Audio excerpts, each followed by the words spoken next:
السلام علیکم ورحمۃ اللہ وبرکاتہ۔ نحمده ونصلی علی رسوله الکریم، اما بعد فاعوذ باللہ من الشیطان الرجیم، بسم اللہ الرحمن الرحیم، رب اشرح لی صدری ویسر لی امری واحلل عقدۃ من لسانی یفقہوا قولی۔ علم کی مجلس میں سب آنے والوں کو خوش آمدید کہتی ہوں۔ اللہ سبحانہ و تعالیٰ سے دعا کرتی ہوں کہ اللہ تعالیٰ ہمارے اس وقت میں برکت ڈالے اور ہم بہترین چیزیں سیکھ سکیں اور ہماری زندگیوں میں خوبصورت تبدیلی آئے۔ آج ہم انشاءاللہ پیارے رسول صلی اللہ علیہ وسلم کے پیارے اخلاق کے بارے میں کچھ باتیں پڑھیں گے، کیونکہ ہم سب کو ریمائنڈرز کی ضرورت رہتی ہے۔ ہم سب گرو کرتے ہیں، فزیکلی بھی اور اسپرچولی بھی۔ ہمیں اخلاقی طور پر بھی ہمیشہ گرو کرتے رہنا چاہیے، کیونکہ اچھے اخلاق کی بہت زیادہ اہمیت ہے، بہت زیادہ فضیلت ہے ہمارے دین میں۔ رسول اللہ صلی اللہ علیہ وسلم نے فرمایا کہ تمام مومنوں میں سے سب سے زیادہ کامل یعنی مکمل ایمان والے وہ لوگ ہیں جن کے اخلاق اچھے ہوں۔ جیسے ہم لا الہ الا اللہ پڑھ کر اسلام میں داخل تو ہو جاتے ہیں، لیکن داخل ہونے کے بعد پھر ہر ایک کا الگ مرتبہ ہے، یعنی کوئی بہت اوپر کے درجے پر ہوتے ہیں، کچھ درمیانے درجے پر ہوتے ہیں، کچھ بالکل بگنرز ہوتے ہیں، اور ہم سب کے پاس ایک کھلی چوائس ہے، آپشن ہے کہ ہم جس درجے پہ جانا چاہیں چلے جائیں۔ اس کے لیے تمنا کریں، خواہش کریں، ارادہ کریں، نیت کریں، کوشش کریں، لیکن اس کے لیے ان کوششوں میں بڑی اہم کوشش علم کا حاصل کرنا بھی ہے، کہ ہمیں معلوم ہو کہ درجات بلند کیسے ہوتے ہیں، ایمان کامل کیسے ہوتا ہے۔ یعنی ہر شخص کا ایمان تو ہے، لیکن ایمان بڑھتا بھی ہے اور ایمان گھٹتا بھی ہے۔ نیک اعمال سے ایمان بڑھتا ہے، اور انسان اگر کوئی غلط کام کرتا ہے تو ایمان گھٹتا بھی ہے۔ تو ہم سب کو مسلسل اپنے ایمان کی فکر کرنی چاہیے اور اس کو بڑھانے کی کوشش جاری رکھنی چاہیے۔ اس لیے ہمیں مسلسل اپنے اخلاق پر توجہ دینی چاہیے تاکہ ہمارا ایمان بڑھتا رہے اور ہمارا ایمان مکمل ہو جائے۔ رسول اللہ صلی اللہ علیہ وسلم نے فرمایا، ابن آدم نے کوئی ایسا عمل نہیں کیا جو نماز، آپس میں صلح کرانے اور اچھے اخلاق سے بہتر ہو۔ یعنی اچھا اخلاق جو ہے وہ بہترین اعمال میں سے ہے، جس کو یہاں نماز کے برابر ایک طرح سے درجہ قرار دیا گیا۔ نماز چونکہ اللہ سبحانہ و تعالیٰ کا حق ہے، وہ اپنی جگہ بڑی اہم چیز ہے، لیکن بندوں کے حقوق میں سے اہم ترین حق یہ ہے کہ ہم ان کے ساتھ جب معاملہ کریں، جب ہم ان کے ساتھ پیش آئیں تو اچھے طریقے سے پیش آئیں۔ رسول اللہ صلی اللہ علیہ وسلم نے اس بات کو مزید اس طرح بھی واضح فرمایا کہ بے شک مومن اچھے اخلاق کے ذریعے روزہ دار اور قیام اللیل کرنے والے کا درجہ حاصل کر لیتا ہے۔ یعنی بعض لوگ ہوتے ہیں ان کو اللہ تعالیٰ توفیق دیتا ہے، وہ نفلی روزے بھی بہت رکھتے ہیں اور راتوں کو جاگتے بھی ہیں، تہجد پڑھتے ہیں، لیکن بعض لوگ یہ سب کچھ نہیں کر سکتے اپنی زندگی کی مصروفیات کی وجہ سے۔ لیکن وہ ان کے درجے تک کیسے پہنچے؟ اچھے اخلاق کے ذریعے۔ یعنی مثلاً آپ اپنے گھر میں ہیں تو اچھا اخلاق تو گھر والوں سے ہی شروع ہوتا ہے۔ گھر میں ہے تو گھر میں صحیح، گھر میں نہیں باہر ہے، اپنے کام پہ، اپنی جاب میں ہے، تو جس بھی انسان کے ساتھ آپ کا معاملہ پیش آئے، چاہے وہ آپ کا رشتہ دار ہو، چاہے وہ آپ کا دوست ہو، چاہے وہ بالکل اجنبی ہو، ان نون پرسن ہو، کوئی بھی ہو، لیکن جب آپ کی اس کے ساتھ ڈیلنگ ہو تو اچھے طریقے سے ہو۔ اور اگر کوئی انسان اس چیز کی پابندی کرتا ہے تو وہ ایسا ہی ہے جیسے روزے رکھنے والا اور تہجد گزار انسان ہے۔ اور ویسے بھی یہ ہے کہ انسان نہ صرف اچھے اخلاق کے ذریعے انسانوں کے قریب ہو جاتا ہے، انسانوں کا محبوب بن جاتا ہے، بلکہ ایسا شخص اللہ تعالیٰ کا بھی محبوب ہوتا ہے۔ اللہ تعالیٰ ایسے شخص سے محبت کرتا ہے جس کا اخلاق اچھا ہوتا ہے۔ نہ صرف یہ کہ اللہ سبحانہ تعالیٰ بلکہ قیامت کے دن اچھے اخلاق والے لوگ نبی صلی اللہ علیہ وسلم سے بھی بہت قریب ہوں گے۔ آپ نے فرمایا، بے شک تم میں قیامت کے نزدیک سب سے زیادہ مجھے محبوب، یعنی جن سے مجھے محبت ہوگی، اور قریب بیٹھنے والے، یعنی جو آپ کی مجلس کے قریب ترین ہوں گے، وہ لوگ ہوں گے جو بہترین اخلاق والے ہیں، یعنی ان کو آگے جگہ ملے گی.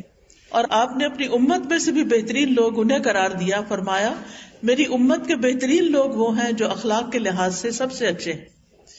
میزان میں سب سے بھاری نیکی بھی اچھا اخلاق ہے. یعنی قیامت کے دن ہم سب کے اعمال نامے تولے جائیں گے. ہماری ایک اسمائل جو ہم دیتے ہیں وہ بھی ہمارے اعمال میں لکھی جاتی ہے، اور ایک دفعہ گھور کے کسی کو دیکھتے ہیں تو وہ بھی لکھا جاتا ہے. کسی کے ساتھ نرمی کے ساتھ معاملہ کرتے ہیں تو وہ بھی ہمارے اعمال نامے میں ریکارڈ ہو جاتا ہے، اور اگر کسی کے ساتھ سختی کے ساتھ معاملہ کرتے ہیں تو وہ بھی ریکارڈ میں آ جاتا ہے. ہر چیز کا ریکارڈ تیار ہو رہا ہے، اور قیامت کے دن اس کو ہمیں دکھایا جائے گا اور تولا بھی جائے گا.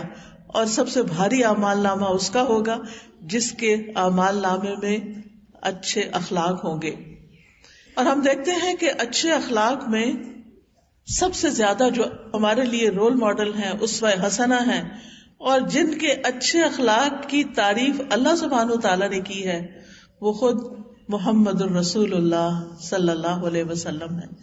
اس لیے اگر ہمیں اچھا اخلاق اپنانا ہے تو ہمیں دیکھنا ہوگا کہ رسول اللہ صلی اللہ علیہ وسلم کا اخلاق کیا تھا، آپ کا طریقہ کیا تھا، آپ لوگوں کے ساتھ کیسے ڈیل کرتے تھے، کس طرح پیش آتے تھے، آپ کا لین دین کیسے تھا، آپ اپنے گھر میں کیسے تھے، آپ اپنے دوستوں کے ساتھ کیسے تھے، آپ صحابہ کے ساتھ کیسے تھے، آپ اپنے ہمسایوں کے ساتھ کیسے تھے، ایون آپ قیدیوں کے ساتھ اور اپنے دشمنوں کے ساتھ کیسے تھے، ان کے ساتھ آپ کا رویہ اور معاملہ کیسا تھا. قرآن مجید میں اللہ تعالیٰ فرماتے ہیں وَإِنَّكَ لَعَلَىٰ خُلُقٍ عَظِيمٍ، بے شک آپ اخلاق کی بلندیوں پر فائز ہیں. یعنی اگر یوں کہا جائے کہ آدم علیہ السلام سے لے کر آخری انسان تک دنیا میں جتنے بھی انسان آئے ہیں ان میں سے سب سے اچھا اخلاق کس کا تھا، تو وہ رسول اللہ صلی اللہ علیہ وسلم کا تھا، کیونکہ آپ کو یہ سند اللہ تعالی کی طرف سے ملی ہے. اور اگر ہم اچھے اخلاق والے بننا چاہتے ہیں تو ہمیں اپنا اخلاق ان کی طرح کرنا ہوگا، وہ ہمارا معیار ہے. دنیا میں اچھے اخلاق میں بہت ساری کتابیں ہیں، بہت سے طریقے بتائے جاتے ہیں، لیکن ہمارا کرائیٹیریا وہی ہونا چاہیے جو اللہ سبحانہ تعالیٰ نے سیٹ کیا اور وہ محمد رسول اللہ صلی اللہ علیہ وسلم کے ذریعے ہمیں ملا. آپ صلی اللہ علیہ وسلم نے یہ بھی فرمایا کہ یقیناً مجھے اچھے اخلاق کی تکمیل کے لیے بھیجا گیا ہے. یعنی نبی صلی اللہ علیہ وسلم کا دنیا میں آنے کا مقصد کیا تھا کہ خوبصورت بہترین اچھے اخلاق مکمل کر دیے جائیں. یعنی اخلاق کے چیپٹر میں کوئی ایسی چیز نہ چھٹے کہ جو نہ بتائی گئی ہو. گویا آپ کا اخلاق مکمل ترین بھی تھا اور آپ نے لوگوں کے لیے اس کو بہترین طریقے سے پیش بھی کیا. اور آپ فرمایا کرتے تھے تم میں سب سے بہتر شخص وہ ہے جس کے اخلاق اچھے ہوں. آپ صلی اللہ علیہ وسلم کے اخلاق کی چند جھلکیاں کیا ہیں، آپ کی اخلاق کی خوبیاں کیا تھی. عبداللہ بن عمرو بن العاص کہتے ہیں کہ یہ آیت جو قرآن میں ہے، یا ایھا النبی انا ارسلناک شاہدا ومبشرا ونذیرا، اے نبی بے شک ہم نے آپ کو گواہی دینے والا، خوشخبری دینے والا اور خبردار کرنے والا بنا کر بھیجا ہے. اللہ سبحانہ تعالیٰ نے تورات میں بھی آپ کی خوبیاں بتائی اور ان میں اسی طرح فرمایا کہ بے شک ہم نے آپ کو گواہی دینے والا، بشارت دینے والا اور ان پڑھ یعنی عربوں کی حفاظت کرنے والا بنا کر بھیجا. آپ میرے بندے اور میرے رسول ہیں. میں نے آپ کا نام متوکل رکھا ہے.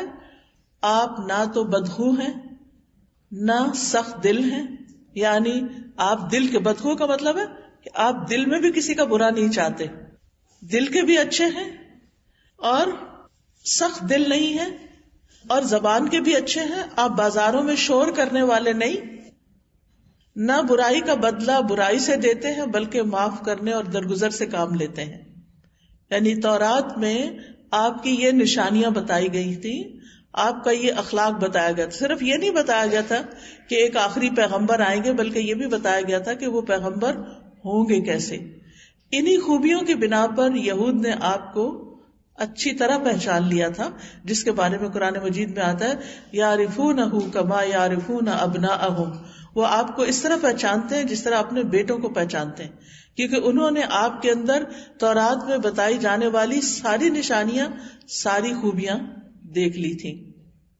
آپ کے اخلاق کی چند جھلکیاں، آپ کم گو تھے، بہت زیادہ باتونی نہیں تھے، کیونکہ انسان جب بہت باتیں کرتا ہے تو اس سے غلطیاں بھی بہت ہوتی ہیں، کسی کا دل دکھ جاتا ہے، کسی کی برائی ہو جاتی ہے، کسی کے ساتھ لڑائی ہو جاتی ہے، کوئی مائنڈ کر جاتا ہے۔ تو جب آپ ٹھہر کے سمجھ کے کم بولتے ہیں تو پھر یہیں سے اخلاق شروع ہو جاتا ہے، کیونکہ انسان دوسرے انسان کے ساتھ کمیونیکیٹ عموماً زبان کے ذریعے کرتا ہے، تو اگر زبان درست ہو جائے تو اخلاق کا ایک بڑا حصہ درست ہو جاتا ہے۔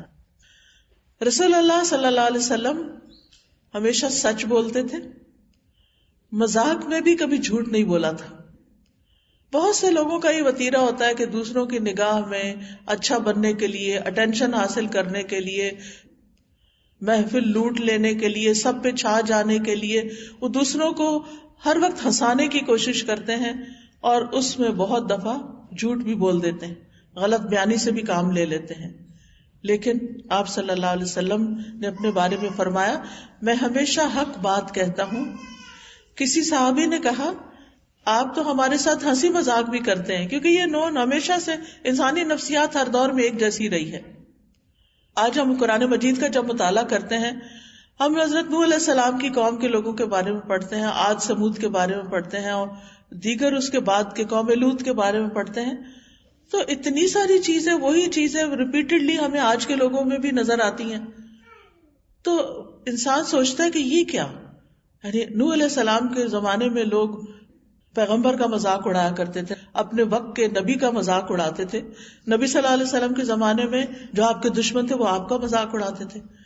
وہ سب سے پہلے پیغمبر ہیں رسولوں میں سے، حضرت آدم نبی تھے، وہ رسول تھے، تو سب سے پہلے پیغمبر اور آخری پیغمبر کی امتوں نے ان کے ساتھ ایک ہی جیسا سلوک کیا۔ یعنی حیرت ہوتی ہے کہ انسان وہی ہے نا، اس کی نفسیات نہیں بدلتی۔ تو نبی صلی اللہ علیہ وسلم کے صحابہ کے اندر یہ بات تھی کہ اچھا ہنسی مذاق کے لیے تو لوگ عموماً غلط بیانی سے کام لے ہی لیتے ہیں، تو آپ نے فرمایا میں ہنسی مذاق میں بھی ہمیشہ حق بات کہتا ہوں، یعنی جھوٹ سے کسی کو نہیں ہنساتا۔ اسی طرح آپ کے اخلاق کی بہترین خوبی یہ تھی کہ آپ بہت حیادار تھے، لحاظ والے تھے۔ ایک روایت میں آتا ہے آپ پردہ نشین کنواری لڑکیوں سے بھی زیادہ شرمیلے تھے۔ جب آپ کوئی ایسی چیز دیکھتے جو آپ کو پسند نہ ہوتی تو ہم آپ کے چہرے سے پہچان لیتے تھے، یعنی چہرے سے اس کا بس اظہار ہو جاتا تھا۔ ہمیشہ مسکراتے تھے۔ عبداللہ بن حارث فرماتے ہیں کہ میں نے کسی کو بھی رسول اللہ صلی اللہ علیہ وسلم سے زیادہ مسکراتے ہوئے نہیں دیکھا۔ یعنی ہم لوگ بعض اوقات تکلفاً کچھ مسکرا لیتے ہیں، کسی دل پسند انسان کو دیکھتے ہیں تو خوش ہو کے مسکرا لیتے ہیں، لیکن ہماری عادت نہیں بنتی مسکرانا، جبکہ نبی صلی اللہ علیہ وسلم ہمیشہ مسکراتے رہتے تھے۔ اس میں کوئی آپ سے آگے نہیں نکل سکا، کوئی آپ سے جیت نہیں سکا۔ لیکن آج ہم کہاں کھڑے ہیں، ہمارے چہروں پر کتنی مسکراہٹ ہوتی ہے، لیکن نبی صلی اللہ علیہ وسلم کبھی کھل کھلا کے نہیں ہنستے تھے۔ آپ ہنستے تھے لیکن اس میں آواز نہیں ہوتی تھی، آپ کہہ لگا کے نہیں ہنستے تھے، اور کبھی ہنسنے میں آپ کے حلق کا یہ جو کوا ہوتا ہے، یعنی کہ آگے تک منہ کھل جائے تو وہ گلا نظر آنے لگتا ہے، کبھی کسی کو یہ نظر نہیں آیا تھا۔ حضرت عائشہ فرماتی ہیں کہ آپ تبسم فرمایا کرتے تھے، زیادہ مسکراتے تھے، اونچی آواز سے نہیں ہنستے تھے، کیونکہ یہ وقار کے خلاف ہے نا، اور خاص طور پر ایک نبی کے وقار کے خلاف۔ تو پھر یہی عادات صحابہ کرام میں بھی آئیں۔ اسی طرح آپ کے اندر بے پناہ تواضع تھی، آپ بہت ہمبل تھے، زمین پر بیٹھ جایا کرتے تھے، زمین پر بیٹھ کر کھاتے تھے، بکری کا دودھ خود دو لیتے تھے، جو کی روٹی کی دعوت دینے والے غلام کی بھی دعوت قبول کر لیتے تھے۔ یعنی کوئی بھی آپ کے لیے بڑا چھوٹا نہیں تھا، انسانوں سے انسان کی حیثیت سے محبت کرتے تھے، اور کوئی معمولی انسان بھی آ جاتا تو وہ بھی آپ کے نزدیک اتنا ہی امپورٹنٹ ہوتا جتنا کوئی اہم ترین انسان ہوتا. اور اس کے بارے میں خاص طور پر آپ کو تلقین کی گئی سورۃ عبسہ وتولیٰ میں آتا ہے کہ جب آپ صلی اللہ علیہ وسلم ایک موقع پر قریش کے کچھ سرداروں کو اسلام کی دعوت دے رہے تھے اور آپ کو یہ امید بن چلی تھی کہ شاید یہ مسلمان ہو جائے، تو اتنے میں ابن ام مکتوم جو نابینا صحابی تھے انہوں نے آ کے بیچ میں کچھ انٹرپٹ کر دیا کہ مجھے کچھ دین کے بارے میں سکھائیے. وہ کچھ سیکھنے کے لیے آئے تھے، انہیں نہیں پتا تھا کہ آپ کس سے بات کر رہے ہیں اور آپ کتنی اہم بات کر رہے ہیں. تو تھوڑا سا آپ کو ناگوار گزرا اور آپ کے چہرے پر تھوڑے سے تیوری پہ بل آ گئے. عبداللہ بن ابن ام مکتوم جو تھے وہ تو نہیں دیکھ سکتے تھے، لیکن اللہ سبحانہ تعالیٰ تو دیکھ رہے تھے.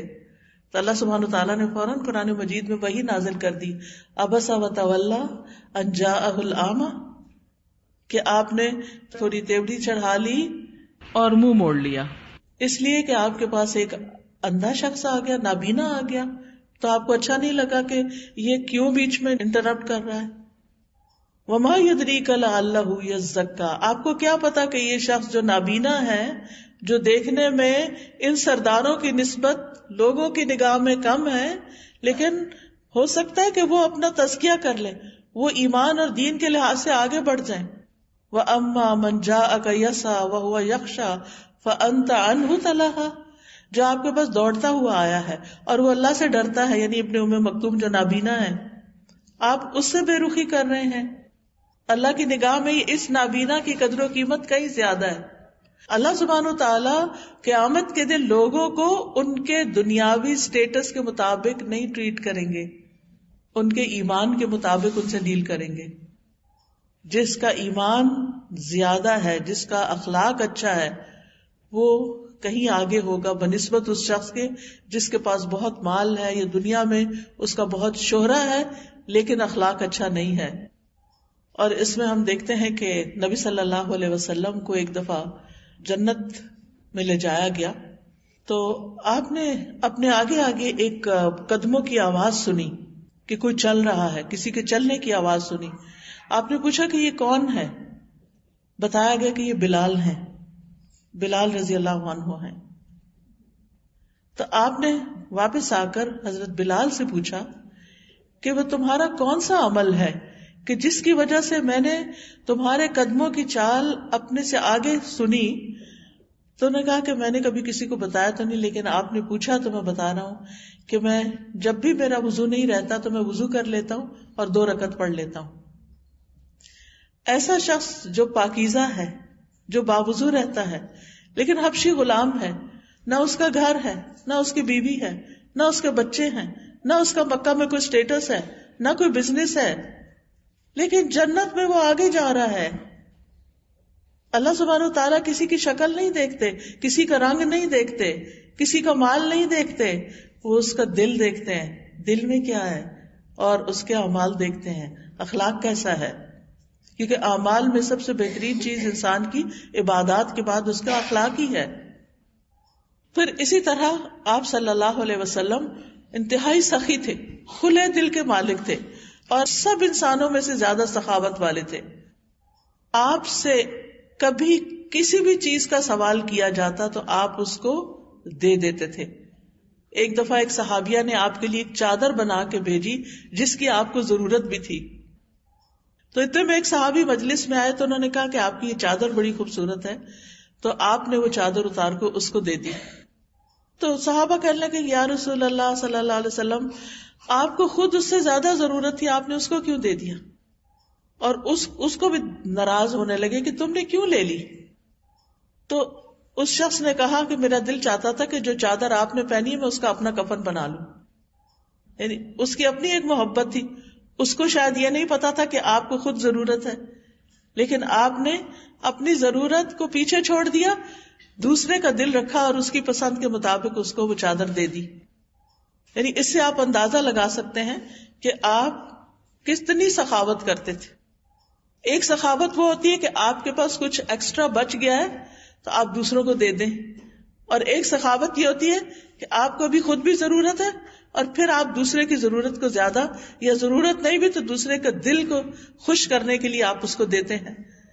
اور پھر یہ کہ اگر آپ کے پاس کچھ نہیں ہوتا تھا اور کوئی سوال کرتا تھا تو آپ ناراض نہیں ہوتے تھے کہ میرے پاس نہیں ہے, یا کوئی غلط طریقے سے جواب نہیں دیتے تھے, بلکہ خاموش ہو جاتے تھے اور دوسرا شخص سمجھ جاتا تھا کہ آپ کے پاس اس وقت دینے کے لیے ہے نہیں, اس لیے آپ خاموش ہیں, اور وہ خاموشی سے سمجھ جاتے تھے.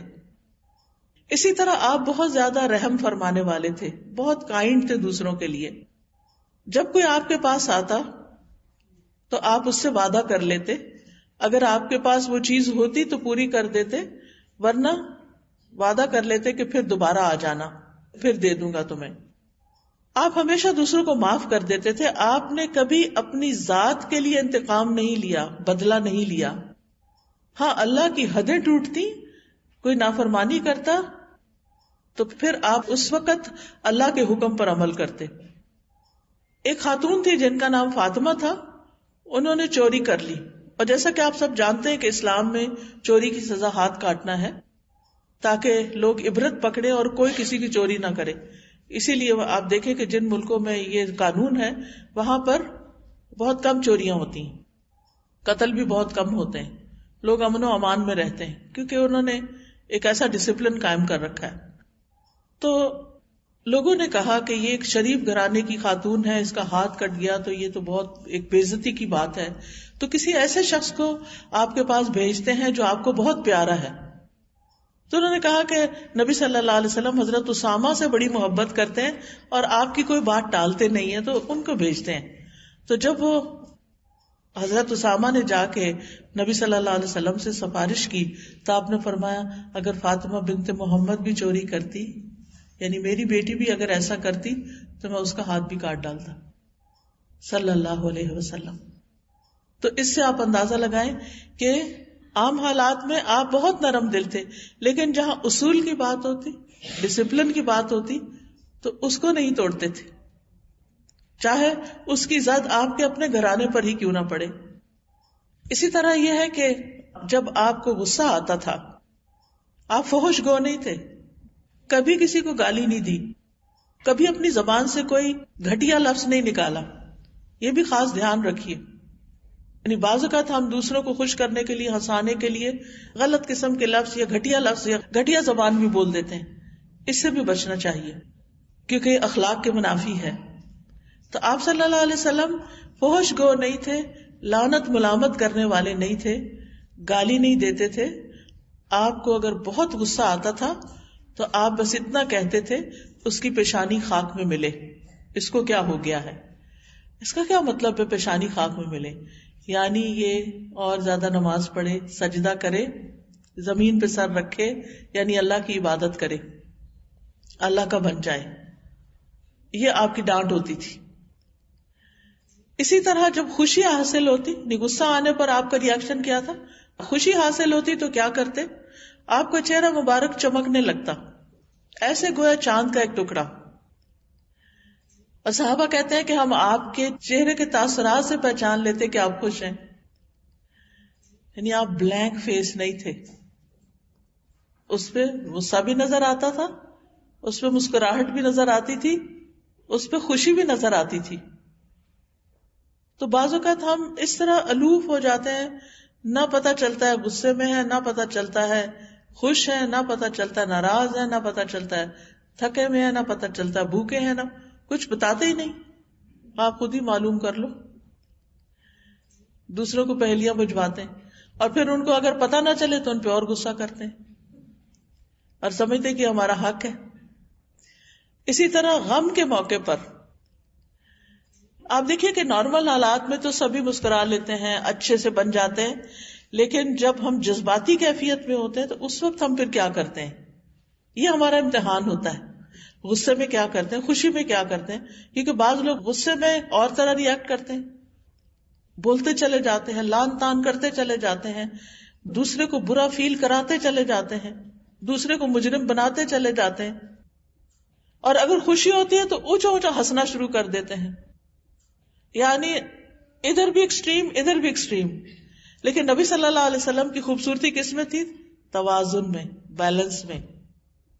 اور پھر غم کے موقع پر آپ کیا کرتے تھے؟ آپ کے چہرے پر غم کے بھی آثار نمایاں ہو جاتے تھے. حضرت عائشہ کہتی ہیں کہ جب حضرت زید بن حارثہ جو آپ کے بہت ہی پیارے تھے، حب الرسول تھے، آپ کے محبوب تھے، آپ کے منہ بولے بیٹے کہلاتے تھے، لیکن اللہ تعالیٰ نے جب منع کر دیا اس سے تو پھر وہ زید بن حارثہ ہی کہلائے. دوسرے جعفر بن ابی طالب تھے جو آپ کے کزن تھے، چچا کے بیٹے تھے، یہ بھی آپ کو بہت عزیز تھے. اور ایک اور صحابی تھے عبداللہ بن رواحہ، یہ یکے بعد دیگرے جنگ موتا میں قتل ہو گئے، شہید ہو گئے. اور آپ صلی اللہ علیہ وسلم کو جب اس کی خبر ملی تو آپ مسجد میں بیٹھ گئے. آپ کے چہرے پر حزن و ملال یعنی غم کے آثار تھے، یعنی آپ بہت رنجیدہ تھے اور چہرے سے نظر آ رہا تھا. اسی طرح جب آپ کے بیٹے ابراہیم فوت ہوئے، وہ چھوٹے تھے، دودھ پیتے بچے تھے، تو آپ نے ان کو گود لیا، وہ آپ کے سامنے دم توڑ رہے تھے. آپ صلی اللہ علیہ وسلم کی آنکھوں سے آنسو جاری ہو گئے. یعنی صحابہ حیران ہو کے دیکھنے لگے کہ آپ بھی رو رہے ہیں، کیا رو سکتے ہیں؟ کیونکہ ہمارے یہاں کیا سمجھتے ہیں، مردوں کو نہیں رونا چاہیے، اگر مرد کوئی روئے تو یہ بزدلی کی علامت ہے. لیکن آپ رو رہے تھے، آپ کے آنسو جاری تھے، غم سے نڈھال تھے. آپ نے فرمایا آنکھوں سے آنسو جاری ہیں، دل غم سے نڈھال ہے، مگر زبان سے ہم وہی بات کریں گے جو ہمارے رب کو پسند ہے. اور اے ابراہیم، ہم تمہاری جدائی سے غمگین ہیں. کسی بھی باپ، کسی بھی ماں کا کیا حال ہو سکتا ہے جب اس کا بچہ اس کے ہاتھوں سے جا رہا ہو؟ دل غمگین ہے، لیکن زبان سے کوئی شکوہ نہیں کریں گے. ہم اللہ کی رضا پہ راضی ہیں. یہ ہوتا ہے اچھا اخلاق. اسی طرح سب سے بہترین اخلاق اس کا ہے جو اپنے گھر والوں کے لیے سب سے اچھا ہے. ہم بعض اوقات باہر والوں کے ساتھ بہت اچھی طرح پیش آتے ہیں، جاننے والوں نہ جاننے والوں سب سے، کیونکہ اچھے اخلاق کی علامت ہونا چاہیے، ڈیفینیٹلی ہونا چاہیے کہ آپ سب سے اچھی طرح بات کریں. لیکن گھر والوں کو چھوڑ کر نہیں، گھر والوں کو اگنور کر کے نہیں. رسول اللہ صلی اللہ علیہ وسلم نے فرمایا تم میں سے سب سے بہتر وہ ہے جو اپنے گھر والوں کے لیے بہتر ہو، اور میں تم سب کی نسبت اپنے گھر والوں کے لیے بہتر ہوں. یعنی نبی صلی اللہ علیہ وسلم کا اخلاق بہترین کیسے تھا کہ آپ اپنے گھر والوں سے سب سے زیادہ اچھے تھے، یعنی سب صحابہ، سب انسانوں میں سے. کیونکہ باہر انسان وقتی طور پر کسی سے ملتا ہے، ہمیں ان کی ہسٹری نہیں پتا ہوتی، ہمیں ان کے اچھے برے کام بھی نہیں پتا ہوتے، ہم بس انسان کی طرح ان کے ساتھ اچھی طرح بات کر رہے ہوتے ہیں. لیکن ہم اپنے گھر میں ہر ایک کو خوب اچھی طرح جانتے ہیں، کیونکہ ساتھ ساتھ رہتے ہیں نا. ماں بچے کو جانتی ہے، بچہ ماں کو جانتا ہے، باپ بیٹے کو جانتا ہے، ہسبینڈ وائف ایک دوسرے کو جانتے ہیں، ایک دوسرے کی کمی کمزوری سبھی کچھ پتا ہوتی ہے. تو اس میں انسان کے لیے اچھا اخلاق مینٹین کرنا بہت مشکل ہوتا ہے. لیکن ہمیں یہی کرائیٹیریا دے دیا گیا، اگر یہاں اچھے ہو تو اچھے کہلاؤ گے. یہ ہم سب کے لیے ایک چیلنج ہے. ہم سب جانتے ہیں کہ ہم اپنا پیشنس کہاں لوز کرتے ہیں. باہر کم ہی کرتے، باہر بھی کبھی کبھی کر جاتے ہیں، لیکن سب سے زیادہ کہاں کرتے ہیں؟ اپنے ہی گھر میں. اور جو جتنا پیارا ہوتا ہے اس پر اتنا ہی غصہ نکالتے ہیں.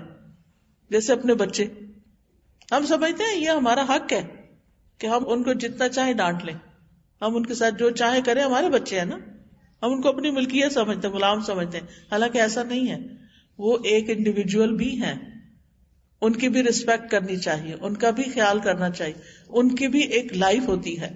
لیکن ہمیں سب سے پہلے گھر سے شروع کرنا ہے، اپنے بچے، اپنے شوہر. کیونکہ دیکھا یہ گیا ہے کہ جو میاں بیوی آپس میں بہت لڑتے ہیں اس کے برے اثرات ان کے بچوں میں بہت پڑتے ہیں. کیونکہ بچے ڈیسائیڈ نہیں کر سکتے، بچوں کے لیے دونوں ہی پیارے ہوتے ہیں، ان کو ماں بھی چاہیے، ان کو باپ بھی چاہیے. یہ عقل بہت دیر سے آتی ہے کہ کون ان کے لیے زیادہ سیکریفائس کرنے والا ہے. اور بعض اوقات ایسا بھی ہوتا ہے کہ بچے جب بڑے ہوتے ہیں اور اپنی خود سے جب سوچنا شروع کرتے ہیں تو بعض اوقات وہ کسی ایک پیرنٹ کو جس نے بہت قربانیاں بھی کی ہوتی ہیں انہی کے خلاف ہو جاتے ہیں، کیونکہ ان کے منہ سے دوسرے شخص کے لیے بہت کچھ برا سنا ہوا ہوتا ہے. تو جو آپ کسی کے لیے کرتے ہیں وہ واپس آپ پر ہی پلٹ آتا ہے. تو بہرحال نبی صلی اللہ علیہ وسلم کے بارے میں حضرت عائشہ سے پوچھا گیا، بیوی سے پوچھا جا رہا ہے اب کہ آپ صلی اللہ علیہ وسلم کا اپنے گھر والوں کے ساتھ اخلاق کیسا تھا؟ تو حضرت عائشہ کہتی ہیں نبی صلی اللہ علیہ وسلم تمام لوگوں میں سب سے زیادہ اچھے اخلاق والے تھے، بےہودہ باتیں نہیں کرتے تھے، بدتکلف بےہودہ نہیں کرتے تھے، بازاروں میں شور نہیں مچاتے تھے، برائی کا بدلہ برائی سے نہیں دیتے تھے، معاف کر دیتے تھے، درگزر کرتے تھے. اور آپ دیکھیے کہ اچھا اخلاق ہو نہیں سکتا جب تک آپ معاف نہیں کرتے. مثلا اگر کسی نے غلطی کی ہے اور آپ بھی وہی کچھ کر رہے ہیں تو پھر فرق کیا رہ گیا؟ جب ایک غلطی کرتا ہے اور دوسرا معاف کر دیتا ہے، ٹھیک ہے وقتی طور پر آپ کو غصہ آ جاتا ہے، لیکن آپ اپنی زبان سے کوئی بات نہیں نکالتے، آپ خاموشی اختیار کر لیتے ہیں، آپ وہاں سے اٹھ جاتے ہیں، آپ کہیں اور چلے جاتے ہیں، یہ سب ٹھیک ہے. لیکن اگر آپ چیخنا چلانا شروع کر دیتے ہیں، آپس میں لڑائی جھگڑا شروع کر دیتے ہیں، اور بعض اوقات آپ دیکھیں کہ چھوٹی سی بات سے بات شروع ہوتی ہے، کیونکہ شیطان ہر وقت اس بات کی طاق میں رہتا ہے کہ محبت کرنے والوں کے درمیان پھوٹ ڈالی جائے، کیونکہ محبت زندگی کو خوبصورت بناتی ہے.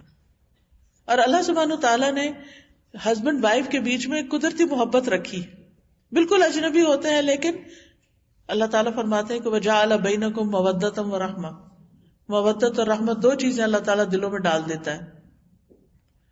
لیکن شیطان کا کام کیا ہے کہ انسان چین سے نہ رہ سکیں، آرام سے نہ رہ سکیں، ان کے درمیان ضرور لڑائی ڈلوائی جائے. لہٰذا وہ چھوٹی چھوٹی باتوں کو ایشو بنا کر آپس میں تلخی پیدا کر دیتا ہے، اور جب تلخی ایک دفعہ ہو جاتی سارا دن خراب ہو جاتا ہے، یا ساری رات خراب ہو جاتی ہے، حاصل کچھ بھی نہیں ہوتا. چند لمحے اگر کنٹرول کر لیا جائے، صبر کر لیا جائے، تو بولنے سے زیادہ خاموشی بہتر ہوتی ہے. یعنی غصہ آ رہا ہے آپ کو تو غصے کا اظہار خاموشی سے کر لیں بجائے بولنے کے. کم از کم ہمارے فرشتے تو آرام پائیں گے نا، ان کو بھی شاید جلدی جلدی لکھنا پڑتا ہوگا. پھر اسی طرح یہ ہے کہ نبی صلی اللہ علیہ وسلم اپنی ازواج مطہرات کا خیال رکھتے تھے. حضرت انس کہتے ہیں کہ نبی صلی اللہ علیہ وسلم اپنی ازواج کے پاس تشریف لائے، اونٹ ہانکنے والا اونٹوں کو تیز تیز ہانک رہا تھا، یعنی سواری پہ تھی ازواج مطہرات. اس کا نام انجشہ تھا، اونٹ چلانے والے کا ڈرائیور جو تھا. آپ نے فرمایا انجشہ ویحک ایک ہوتا ہے کیا ہو گیا تمہیں، جیسے ہم کہتے واٹس رانگ ود یو، اونٹوں کو آہستہ آہستہ چلاؤ، نازک آپ گینے ہیں. یعنی خواتین کی رائڈ ایسی نہ ہو، کیونکہ آپ کو پتا نا کہ اونٹ جب چلتا ہے تو بہت زیادہ وہ ہلتا ہے، اور اگر بہت زیادہ اس کو دوڑایا جا رہا ہے تو وہ تو اتنا زیادہ آگے پیچھے ہوگا کہ انسان کی ہڈیاں ہی ہل جائیں. تو نبی صلی اللہ علیہ وسلم نے خاص طور پر تلقین کی کہ ایسا مت کرو، خواتین بیٹھی ہیں اوپر. یعنی اس سے آپ اندازہ لگا سکتے ہیں کہ وہ کن کن باتوں کی کیئر کرتے تھے. اسی طرح حضرت عائشہ کے ساتھ نبی صلی اللہ علیہ وسلم کا اتنا خوبصورت تعلق تھا کہ حضرت عائشہ جہاں پانی پی کر رکھتی تھی، نبی صلی اللہ علیہ وسلم اسی گلاس سے اسی جگہ سے منہ لگا کے پانی پیتے تھے. حضرت عائشہ گوشت کھا کر ہڈی رکھتے تھی، آپ صلی اللہ علیہ وسلم اس ہڈی کو اٹھا کر پھر چوس لیتے تھے.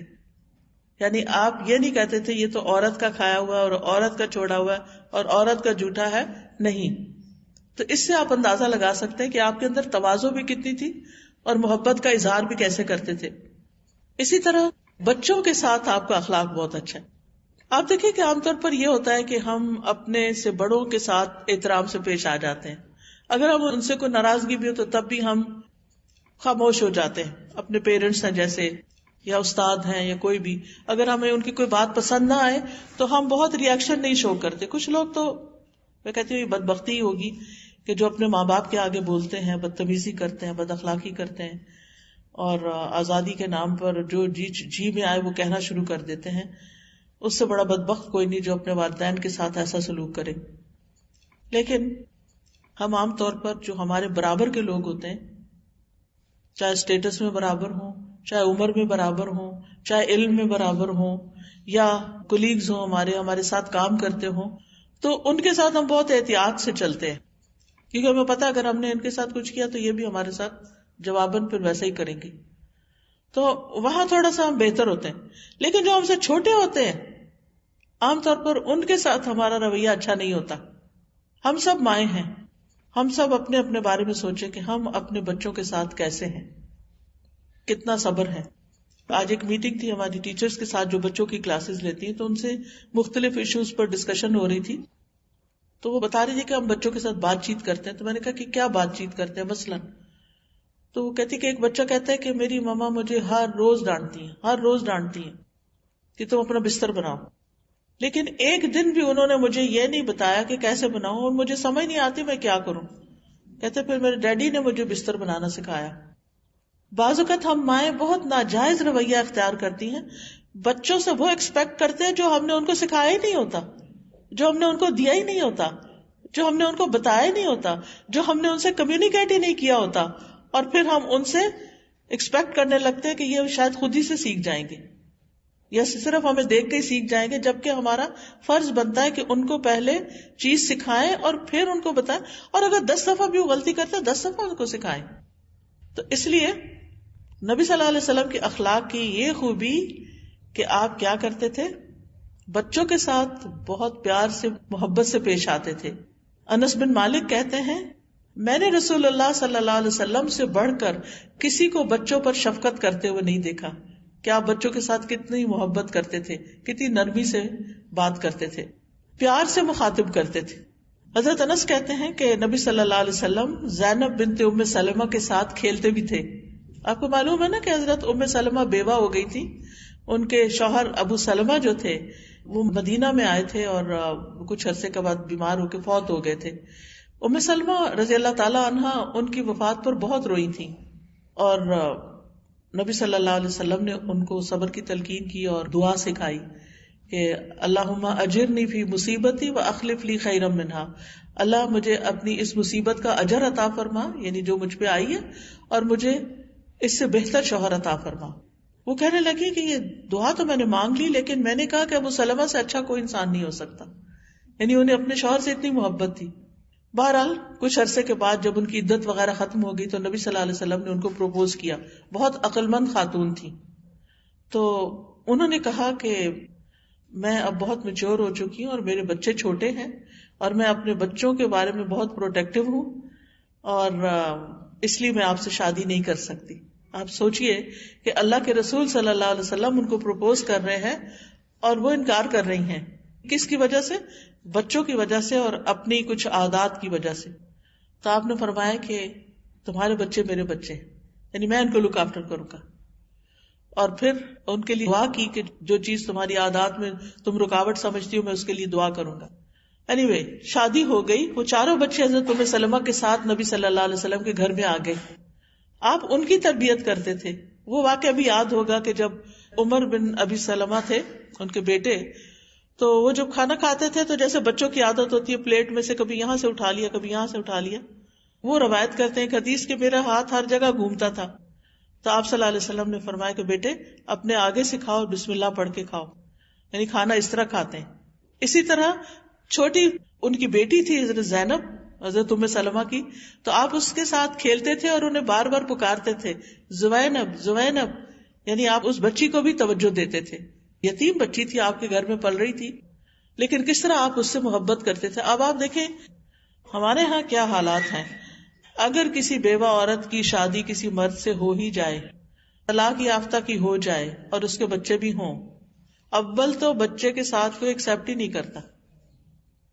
آج ہی کوئی مجھ سے کہہ رہا تھا کہ کسی کی شادی کا مسئلہ ہے، اس کے ساتھ بچی ہے اور کوئی بھی شادی کرنا نہیں چاہتا اس سے، کہ یہ بچی نہیں ہم لے سکتے ساتھ، اس بچی کی ہم ذمہ داری نہیں لے سکتے. اب ماں ہے، بچی کہاں چھوڑ دے؟ بعض اوقات تو ننیال ہوتے ہیں، ددیال ہوتے ہیں، بچے چلے جاتے ہیں، لیکن کہاں چھوڑے بچے؟ تو کوئی ایکسپٹ کرنے کو تیار نہیں ہوتا. حالانکہ اگر کوئی بیوہ عورت ہے اور یتیم بچہ آپ کے گھر میں پل رہا ہے تو اس سے بڑی کوئی سعادت نہیں. قیامت کے دن نبی صلی اللہ علیہ وسلم کے قریب جگہ ملے گی. آپ صلی اللہ علیہ وسلم نے بچوں کو بھی ایکسپٹ کیا اور ان کی تربیت بھی کی. کتنا بڑا دل تھا آپ کا. جابر کہتے ہیں میں نے رسول اللہ صلی اللہ علیہ وسلم کے ساتھ ظہر کی نماز پڑھی، پھر آپ اپنے گھر جانے کو نکلے، میں بھی آپ کے ساتھ چلا. سامنے کچھ بچے آ گئے آپ نے ہر بچے کے رخسار پہ ہاتھ پھیرا، گال تھپتھپایا، پھر میرے رخسار پہ بھی ہاتھ پھیرا.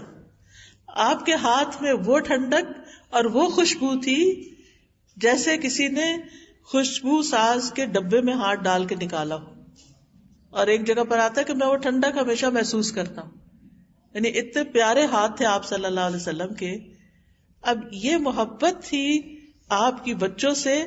یہ بچے پلٹ کے آپ سے محبت کرتے تھے، اور جب آپ اس دنیا میں نہیں رہے تو پھر یہی بچے آپ کے مشن کو آگے لے کے چلے. آپ جو دین لائے تھے اس کو یہی پھیلانے والے بنے، اسی اخلاق کے ساتھ جو نبی صلی اللہ علیہ وسلم نے ان کے سامنے پیش کیا. اسی طرح بشر بن اقربہ کہتے ہیں میرے والد نبی صلی اللہ علیہ وسلم کے ساتھ ایک غزوہ میں شہید ہو گئے تھے.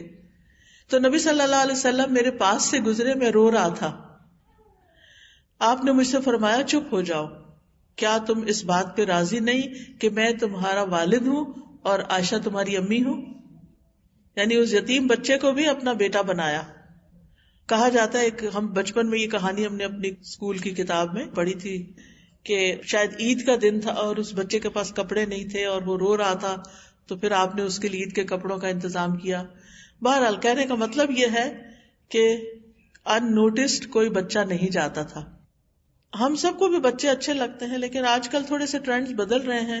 آہستہ آہستہ خواتین کو اب بچے اچھے نہیں لگتے اور وہ بچے نہیں چاہتی، کیونکہ ہم سب جانتے ہیں کہ ہمارے بعد ہمارے بچے ہی ہمارے لیے دعائیں کرنے والے ہوں گے اگر ہم نے ان کے اندر ایمان اور تقویٰ کے کوئی بیج ڈال دیے. کیونکہ مرنے کے بعد جو چیزیں انسان کو فائدہ دیتی ہیں ان میں سے نمبر 1 نیک اولاد ہے جو ماں باپ کے لیے بعد میں دعائیں کرتی. تو کون سے بچے ماں باپ سے محبت کرتے ہیں؟ جو ماں باپ پہلے بچوں سے محبت کرتے ہیں. کون سے بچے ماں باپ کے لیے دعائیں کرتے ہیں؟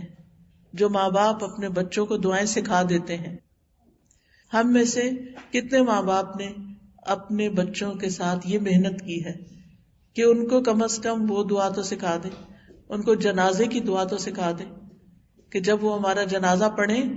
یہ تو اللہ کو پتا کس نے پہلے جانا کس نے بعد میں، لیکن عموماً تو بڑی جنریشن ہی پہلے جاتی ہے نا. کوئی ایکسیپشنلی چھوٹے بھی چلے جاتے ہیں پہلے، تو ان کو دعا تو پڑھنی آتی. اور اللہ نہ کرے کہ کوئی ایسی جگہ ہو کہ جہاں کوئی اور پڑھانے والا ہی نہ ہو. اب آپ دیکھیں کہ کووڈ میں کیا صورت حال تھی کہ خاندان کے لوگ جا بھی نہیں سکتے، جنازہ دیکھ بھی نہیں، میت کو بھی دیکھ نہیں سکتے تھے. حالات کا تو کوئی پتہ نہیں چلتا. تو اگر بچوں کو بخشش کی دعا بھی نہیں آتی کہ ماں باپ کے لیے دعا کیسے کرنی ہے، تو پھر ہم نے کیا کمایا؟ یہ تو ٹیمپریری ریزیڈنس ہے نا ہمارا دنیا، چاہے آپ کینیڈا کے پرماننٹ ریزیڈنس ہو، لیکن حقیقت یہ ہے کہ ہم یہاں اس دنیا میں ٹیمپریریلی آئے ہیں اور ہر ایک کا ایک ٹائم پیریڈ ہے. بس اس ونڈو میں وہ آتا ہے اور پھر اس کے بعد آگے چلا جاتا ہے. ایک طرف سے آ رہے ہیں لوگ، ایک طرف سے جا رہے ہیں. یہاں کوئی بھی نہیں رہے گا، حتیٰ کہ دنیا خود بھی نہیں رہے گی. جانا ہی جانا ہے، اس میں کوئی دوسری بات ہی نہیں.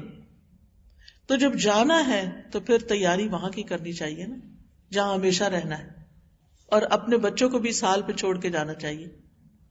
آج میں ایک پوسٹ پڑھ رہی تھی جس میں کسی نے یہ بتایا کہ جب وہ مفسر قرآن ہیں علی طنطاوی، شاید آپ نے طنطاوی کی تفسیر پڑھی ہو. الحمدللہ میں تقریباً روزانہ اس میں سے کچھ نہ کچھ اپنی تفسیر میں کوٹ کرتی ہوں. تو وہ کہتی ہیں کہ وہ ہمارے جو سسر تھے علی طنطاوی جو تھے، انہوں نے روکا کہ آپ لوگ ویسٹ کی طرف ہجرت کر کے نہیں جائیں کیونکہ وہاں بچوں کے ایمان نہیں سلامت رہتے. کہتے ہم نے کہا کہ ہمارے ماں باپ اپنے کنٹرول میں بچوں کو رکھنا چاہتے، جیسے ہر بچے سوچتے ہیں کہ یہ اس لیے ہمیں یہ بات بعد میں بڑی دیر سے بات سمجھ میں آتی.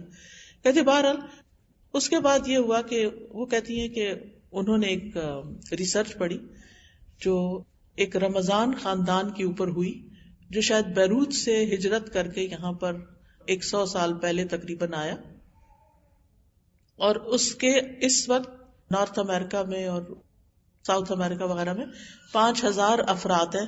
یعنی کافی عرصہ لگا ان سب کی تلاش میں، تو 5000 لوگ تھے جو ملے. انہوں نے پورے اسٹیٹسٹکس دیے ہوئے تھے کہ جو 80 سال پہلے لوگ تھے ان کے کتنے بچے کرسچن ہو چکے، مسلمان نہیں رہے، جو 60 سال پہلے تھے، جو 20 سال پہلے تھے.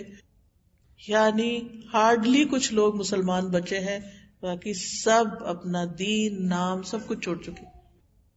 کتنا بڑا چیلنج ہے اس وقت کہ ہم مائیں خود دین سیکھیں اور اپنے بچوں کو خود دین سکھائیں اور ان کو یہ وصیت کر کے جائیں کہ تمہیں اپنے بچوں کے اندر اس ایمان کو پیدا کرنا ہے، ورنہ ایسا نہ ہو کہ کچھ عرصے کے بعد سب کچھ دھل چکا. جو چیز آگے لے جانے والی ہے، ہم اپنے بچوں کو سب سے بہترین تحفہ جو دے سکتے ہیں وہ ایمان کا تحفہ، اور وہ ایک ماں دیتی ہے. کیونکہ بچپن کا وقت ہوتا ہے جس میں ماں اپنے بچوں کو جو چاہے سکھا سکتی. تو اگر آج ہم نے نہیں سکھایا نا، آج ہم نے ان کو نہیں دیا اور ان کے اندر ایمان کی غیرت بھی پیدا نہیں کی کہ اگلی جنریشن کو بھی تم نے خود دینا ہے.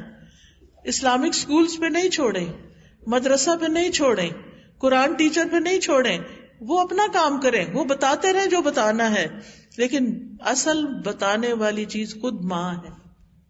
کیونکہ آپ پیار سے، محبت سے، گلے لگا کے، پاس بٹھا کے، گود میں بٹھا کے، سر پہ ہاتھ پھیرتے ہوئے، پیار کرتے ہوئے آپ ان کو یہ کہانیاں سنا سکتے ہیں، آپ ان کو اس دین کے بارے میں بتا سکتے ہیں. کیونکہ اگر ہم نے اپنی ذمہ داری پوری نہیں کی تو ہم سے پوچھ ہوگی.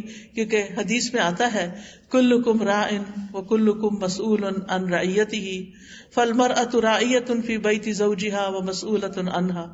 تم میں سے ہر شخص نگران ہے اور ہر شخص سے اس کی رعیت کے بارے میں پوچھا جائے گا. اور عورت اپنے شوہر کے گھر میں نگران ہے کہ اسے گھر کے مال کی بھی حفاظت کرنی ہے شوہر کے. فالصالحات قانتات حافظات. نیک عورتوں کی جو قرآن میں صفت بیان کی گئی ہے کہ وہ فرما بردار ہوتی ہیں، شوہر کی بات مانتی ہیں اور حفاظت کرنے والی ہوتی ہیں. کس چیز کی حفاظت؟ اس کے مال و دولت کی حفاظت بھی اور اس کے ساتھ بچوں کی بھی حفاظت، ان کے دین ایمان کی حفاظت. تو قیامت کے دن عورت سے بھی سوال ہوگا کہ تم نے اپنے بچوں کو کیا دین سکھایا. لیکن اگر ماں خود نہیں جانتی وہ کیسے سکھا سکتی؟ اگر ماں کا علم کے ساتھ رشتہ نہیں جڑا ہوا، کنیکشن یعنی پلگ ان نہیں ہے کسی بھی دینی تعلیم کے ساتھ، قرآن کی تعلیم کے ساتھ، حدیث کی تعلیم کے ساتھ، کسی کلاس کے ساتھ، کسی ٹیچر کے ساتھ، کہیں سے کسی کتاب کے ساتھ، اگر وہ خود نہیں سیکھ رہی تو پھر بچوں کو نہیں دے سکتی. دیکھیں جو چیز ہمارے پاس نہ ہو وہ ہم آگے کیسے دے سکتے ہیں؟ جس کا مزہ ہم نے نہیں چکھا وہ ہم بچوں کو کیسے دے سکتے ہیں؟ آپ بچوں کو کھانا کیسے کھلاتے ہیں؟ آپ پہلے تھوڑا سا چکھ کے کہتے اوہ مزہ آ گیا، بہت اچھا، یقین مانو بہت اچھا، ایک چمچ تم بھی لے کے دیکھو. اور پھر ایک چمچ چکھاتے پھر کہتے اچھا ایک اور لے لو، پھر تیسرا بھی ڈال دیتے ہیں منہ میں، پھر کہتے تھوڑا سا ساتھ بھی لے جاؤ. یہ کتنی محنت کرتے ہیں ہم بچوں کو کھانا کھلانے پر. بڑے بڑے بھی ہو جاتے ہیں تو ہم ان کے پیچھے لگتے ہیں، کھانا کھا لو، کھانا نہیں کھاتے تو دل کو کچھ ہوتا ہے. آج بچے نے صحیح کھانا نہیں کھایا، آج اس نے ناشتہ نہیں کیا، دھیان ادھر ہی لگا رہتا ہے. ایک عجیب سی اندر ایک چیز مس کر رہے ہوتے ہیں نا آپ. جب بچہ صحیح سے نہیں کھاتا یا اس کی نیوٹریشن کم ہوتی ہے یا وہ کمزور ہو رہا ہوتا ہے یا کسی بھی طرح، اس سے زیادہ فکر ہونی چاہیے ان کے ایمان کی. آج میں نے بچے کو کوئی اچھی بات نہیں بتائی، آج میں نے اس کے دین کی کوئی حفاظت نہیں کی، آج میں نے اس کو کوئی نصیحت نہیں کی. اگر دن کا صرف 1 منٹ بھی آپ دے دیں نا بچوں کو تو مہینے میں 30 منٹ تو ہو ہی جائیں گے نا. بہت زیادہ نہ بھی دیں، ایک بات سوچ کے رکھا کریں، تیار کر کے رکھا کریں اور اس کے لیے مطالعہ کیا کریں کہ کون سی اچھی بات، یعنی میں کانشیسلی سوچتی ہوں کون سی اچھی بات بتانی ہے. اور جب تک ہم ایفرٹ نہیں لگائیں گے یہ اتنا آسان نہیں، کیونکہ باہر کی آندیاں بہت تیز ہیں. اتنی تیز آندیاں ہیں نا باہر معاشرے کے اندر خرابیوں کی کہ بڑے بڑے درخت اکھاڑ دیتی ہیں، بڑے بڑے ایمان والوں کو ہلا دیتی ہیں. اتنے چیلنجز ہیں ہمارے یوتھ کے لیے، بچوں کے لیے. اس لیے بہت ضروری ہے کہ خود بھی اور ان کو بھی ایسی جگہوں پر لے کر جائیں کہ جہاں سے ایمان تازہ ہو، جہاں وہ مزید آگے بڑھیں اور اس کے لیے ایفرٹ لگائیں.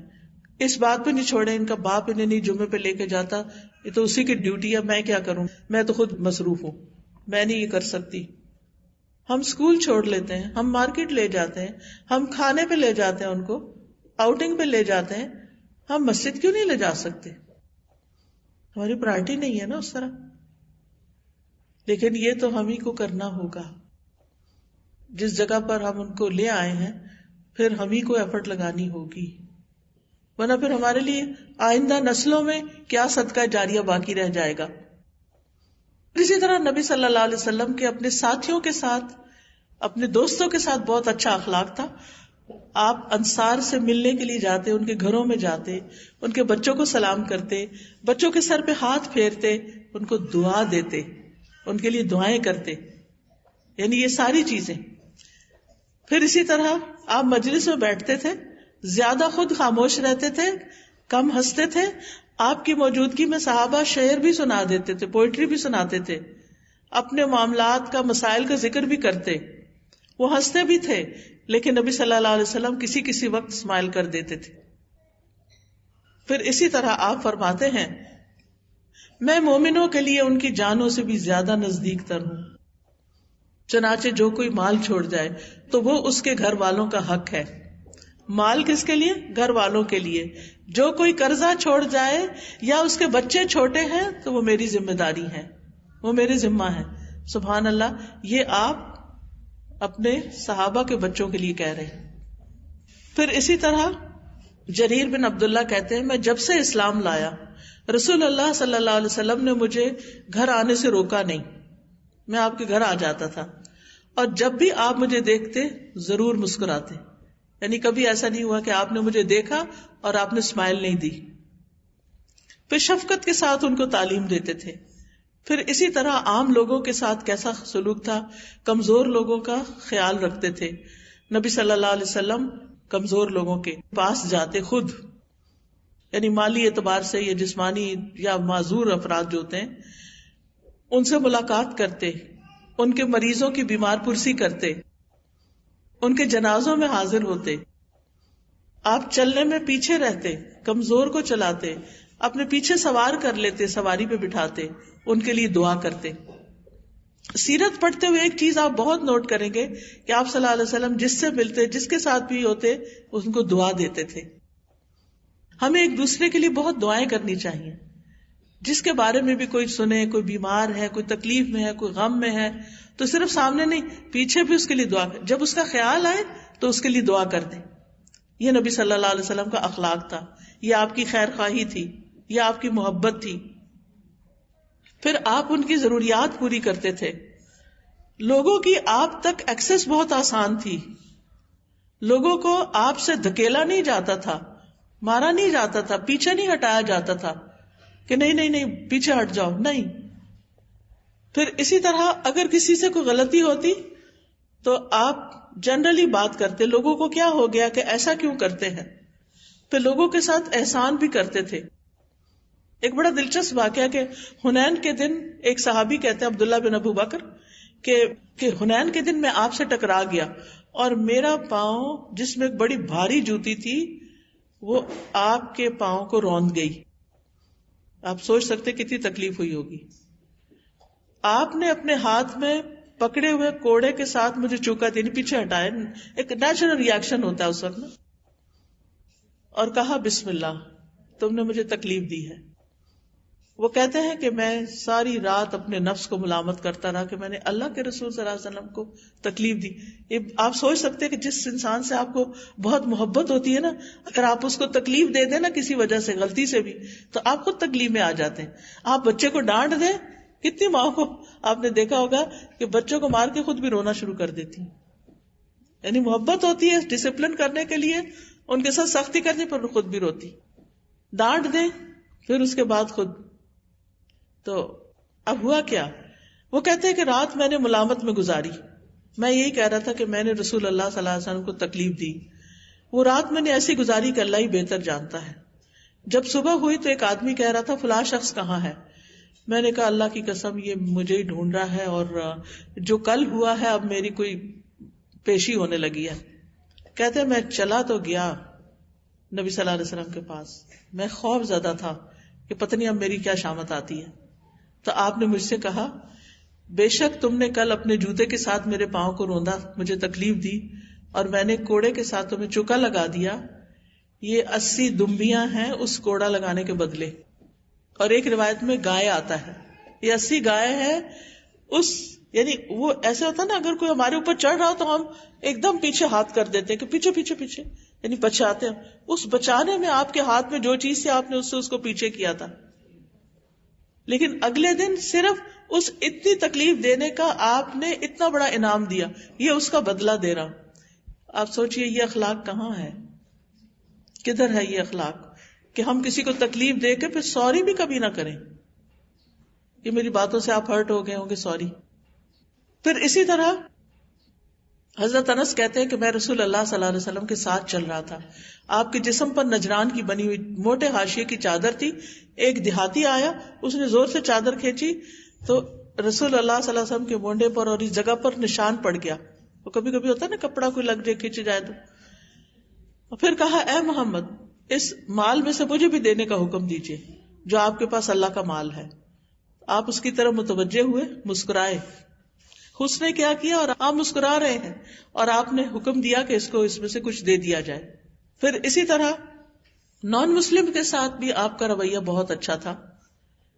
موسیٰ بن انس اپنے والد سے روایت کرتے ہیں، وہ کہتے ہیں کہ رسول اللہ صلی اللہ علیہ وسلم سے اسلام لانے پر جو چیز بھی طلب کی جاتی وہ آپ دے دیتے تھے.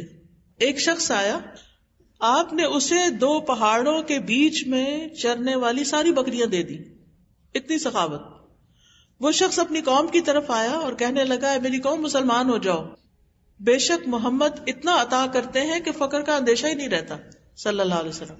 یعنی اتنا کچھ آپ کو ان سے مل جاتا ہے کہ اس کے بعد آپ غریب نہیں ہو سکتے. پھر اسی طرح آپ بہت نرمی کے ساتھ اصلاح کرتے تھے. ابو محذورہ ایک صحابی ہیں، وہ مؤذن ہیں مکہ کے.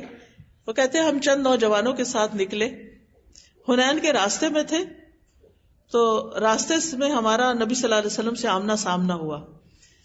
رسول اللہ صلی اللہ علیہ وسلم کے مؤذن نے آذان دی، ہم اس کی نقلیں اتارنے لگے جیسے بچوں کی عادت ہوتی ہے. وہ ابھی مسلم نہیں تھے، نقلیں اتارنے لگے. آپ نے وہ آواز سن لی. جب آذان ختم ہوئی تو آپ نے ان کو بلوایا. آپ نے فرمایا کس کی آواز سب سے اونچی تھی؟ تو لوگوں نے میری طرف اشارہ کر دیا، ابو محذورہ نے. آپ نے سب کو بھیج دیا، اچھا تم جاؤ. مجھے روک لیا، تو ڈر رہے کہ پتہ نہیں اب کیا ہوتا ہے. آپ نے فرمایا اچھا کھڑے ہو اور آذان دو. جیسے وہ نقلیں اتار رہے تھے نا، دوبارہ آذان دو. کہتے ہیں کہ اس وقت مجھے بہت برا لگا کہ میں اب دوبارہ آذان دوں. تو میں کھڑا ہوا، آپ نے مجھے کلمات سکھائے، میں نے آذان دی. جب میں فارغ ہوا تو آپ نے مجھے ایک تھیلی دی جس میں کچھ چاندی تھی، گفٹ دیا. اور پھر آپ کی پیشانی پر اپنا ہاتھ رکھا اور 2 مرتبہ چہرے پر پھیرا، پھر یہاں جگر پر بھی پھیرا، یہاں تک کہ پورے اگلے حصے پر نبی صلی اللہ علیہ وسلم نے ان کے سینے پہ ہاتھ پھیرا اور فرمایا اللہ تمہیں برکت دے. تو آپ سوچئے ان کے دل کا حال کیا ہوا ہوگا. ان کا کہ اللہ کے رسول صلی اللہ علیہ وسلم مجھے مکہ کا مؤذن مقرر کر دیں. اور آپ نے کہا کہ میں اسی وقت اس کا حکم دیتا ہوں. اور کہتے ہیں کہ بس اس کے بعد میرے دل سے آپ کی جو نفرت تھی اور جو بھی برے خیال سب ٹھیک ہو گئے. لوگ اس طرح اسلام قبول کرتے تھے. اور ہمارے جیسا اگر کوئی دیکھ لے مسجد میں کوئی بچہ شرارت کر رہا ہے، کیا کرتے ہیں ہم سلوک؟ ایسے پیش آتے کہ دوبارہ وہ کبھی نہ آئے. بچے مسجد سے ہی متنفر ہو جاتے ہیں جب بڑے ان کو وہاں ڈانٹ ڈپٹ کرتے ہیں یا ان کے ساتھ بری طرح پیش آتے ہیں. تو نبی صلی اللہ علیہ وسلم کا اخلاق کیسا تھا اور ہم کیا کر رہے ہیں؟ اسی طرح نان مسلمز کے ساتھ وہ احسان کا معاملہ کرتے تھے. ایک سفر پر پانی ختم ہو گیا تو صحابہ ڈھونڈنے کے لیے ادھر ادھر نکلے تو ایک عورت ملی جو پانی لے کے جا رہی تھی. تو وہ اس کو پکڑ کے لے آئے نبی صلی اللہ علیہ وسلم کے پاس، اس کے اونٹ سمیت. پانی لایا گیا، رکھا گیا. آپ نے اپنے ہاتھ رکھے اس میں اور صحابہ کو وہ پانی دیا. سب نے پینا شروع کیا. وہ دیکھ رہی تھی میرے پانی کے ساتھ کیا ہو رہا ہے. اور جب سب پانی لے چکے تو دیکھا کہ اس کے مشکیزوں میں پہلے سے بھی زیادہ پانی ہے. یہ برکت تھی آپ کی. آپ نے فرمایا کہ سب لوگ اپنا کھانا لے کر آؤ. اس سے ڈھیر سا کھانا جمع کیا اور اس عورت کو وہ پانی بھی اور کھانا بھی ساتھ دے کے رخصت کیا. اور پھر کچھ عرصے کے بعد وہ عورت مسلمان ہوگی، اس کا قبیلہ بھی مسلمان ہو گیا. یعنی آپ نے اس کے ساتھ زیادتی نہیں کی، کہ اس کا پانی چھین کے اس کا جاؤ. وہ کر سکتے تھے، جنگل میں کون پوچھتا. لیکن آپ نے نہ صرف یہ کہ پانی اور دیا اور کھانا بھی دیا. اسی طرح دشمنوں کے ساتھ بھی آپ بڑے سراپا رحمت تھے. ابو ہریرہ کہتے ہیں کہ آپ سے عرض کیا گیا اللہ کے رسول صلی اللہ علیہ وسلم مشرکین کے خلاف بد دعا کیجیے. آپ نے فرمایا اللہ نے مجھے لعنت کرنے والا بنا کے نہیں بھیجا. کیوں بد دعا کرے؟ ہدایت کی دعا کرنے. آپ کو معلوم ہے طائف کے سفر پر کس طرح آپ کو زخمی کیا گیا، لیکن آپ نے کیا کیا؟ فرشتہ آیا آپ کے پاس، جبریل علیہ السلام آئے. انہوں نے آ کے کہا یہ پہاڑوں کا فرشتہ آپ سے اجازت چاہتا ہے، آپ فرمائے تو یہ دونوں پہاڑوں کے بیچ میں اس پوری قوم کو پیس کے رکھ دیں. آپ نے دعا کے لیے ہاتھ اٹھا دیا، اللہ ان کو ہدایت دے، چھوڑ دو، شاید ان کی نسلوں میں کوئی مسلمان ہو. اور آپ دیکھتے ہیں کہ اس کے بعد محمد بن قاسم اسی نسل میں سے تھے.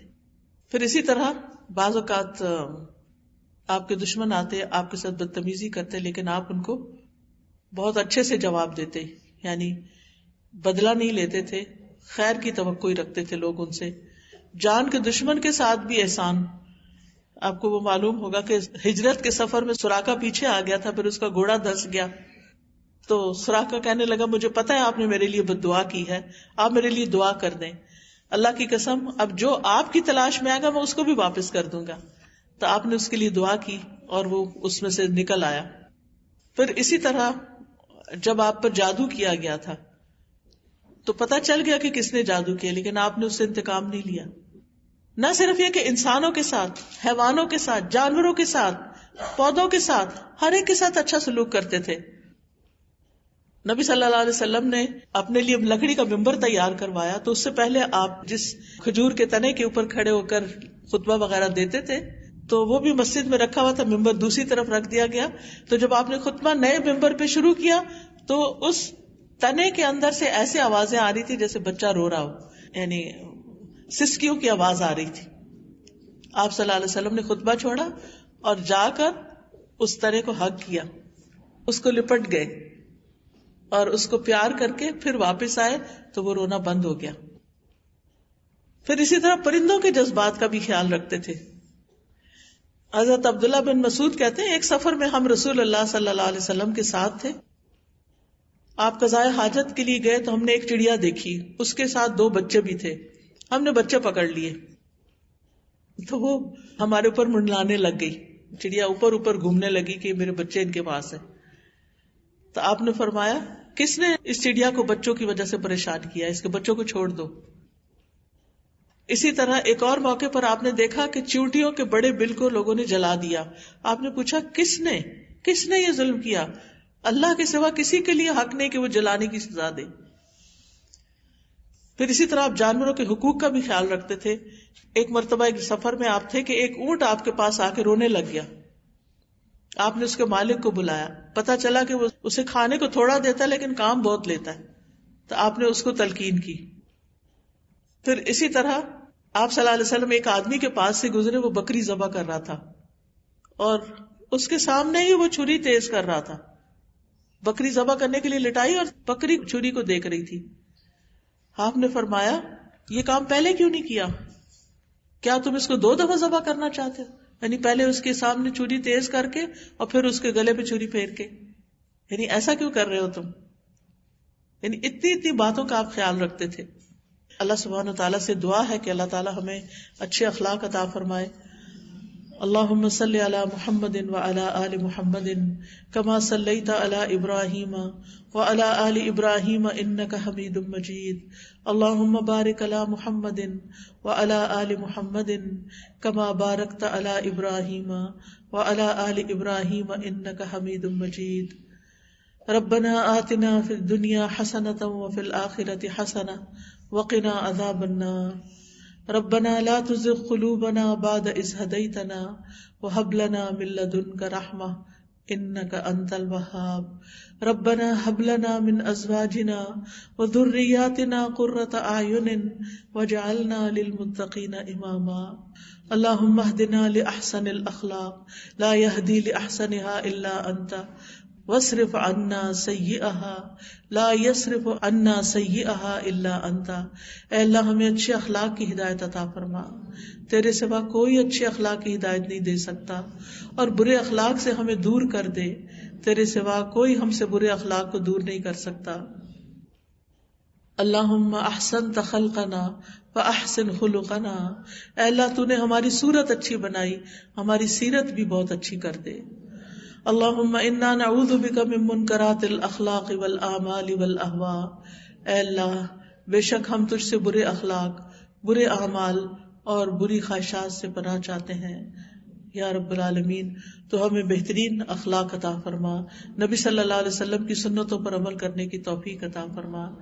یا اللہ ہمارے دلوں کو بھی اچھا کر دے، ہماری زبان کو بھی اچھا کر دے، اور ہمارے اخلاق کو بھی، ہمارے اعمال کو بھی اچھا کر دے. ہم ہر ایک کے خیر خواہ ہو جائیں، ہم سب کو معاف کرنے والے ہوں. یا رب العالمین ہم اپنے گھروں کے ماحول کو اچھا بنانے والے ہوں. یا اللہ ہم اپنے دوستوں کے ساتھ اچھے ہوں، ہم اپنے نیبرز کے ساتھ اچھے ہوں، ہم بچوں کے ساتھ اچھے ہوں، ہم بزرگوں کے ساتھ اچھے ہوں. یا اللہ ہمیں ہر معاملے میں بہترین اخلاق عطا فرما. ربنا تقبل منا انک انت السمیع العلیم وتب علینا انک انت التواب الرحیم. یا اللہ جتنی بہنیں آئی ہیں ان کے دلوں میں جو دعائیں ہیں، نیک تمنائیں ہیں، ان کو پورا فرما. یا اللہ ان کو اس کا بہترین اجر عطا فرما. یا اللہ ہم سب کے بچوں کو ہدایت دے، ہماری نسلوں پر ایمان قائم رکھنا. یا اللہ تو ہمیں صحت اور عافیت عطا فرما. یا اللہ ہمارے والدین پر اپنی رحمت فرما. رب ارحمہما کما ربیانی صغیرا. یا اللہ تو ان کی بخشش فرما. اللہم اغفر لہم وارحمہم وعافہم واعف عنہم واکرم نزلہم. یا اللہ جو فوت ہو چکے ہیں ان کی بخشش فرما. یا رب العالمین انہیں جنت الفردوس عطا فرما. یا اللہ تو ہمارا بھی ایمان پر خاتمہ کرنا، اور ہمیں علم کا شوق اور علم کی محبت اور مرتے دم تک سیکھتے سکھاتے رہنے کی توفیق عطا فرما.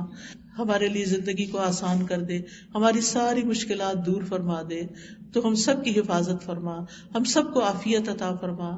ربنا تقبل منا انک انت السمیع العلیم وتب علینا انک انت التواب الرحیم. وصلی اللہ تعالی علی خیر خلقہ محمد وعلی آلہ واصحابہ واہل بیتہ اجمعین برحمتک یا ارحم الراحمین.